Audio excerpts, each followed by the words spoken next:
আসসালামু আলাইকুম। আমার প্রিয় বন্ধুরা, আপনারা জানেন ইরান, ইসরায়েল, আমেরিকা যে যুদ্ধবিরতি হওয়ার কথা ছিল পাকিস্তানে ইসলামাবাদে, সেই যুদ্ধবিরতি কিন্তু হয়নি। যুদ্ধবিরতিটা কিন্তু আপনার ভেঙে গেল। এর কারণ হলো ইরান যে দাবিগুলো মেনেছে, 4টি শর্ত দিয়েছে আমেরিকাকে, আমেরিকা সেই শর্ত মেনে নেয়নি। এবং আমেরিকার যে শর্তগুলো ছিল সেটিও কিন্তু ইরান মেনে নেয়নি, যার কারণে বৈঠকটি কিন্তু ভেঙে গেল, ব্যর্থ গেল পাকিস্তানে। দ্বিতীয় কথাটি হলো, এখন কিন্তু যুদ্ধের আশঙ্কা আবার রয়েই গেছে।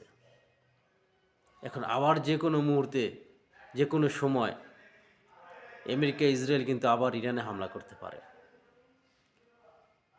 আর হরমুজ প্রণালী এটি এখনও ইরানের হাতে আছে।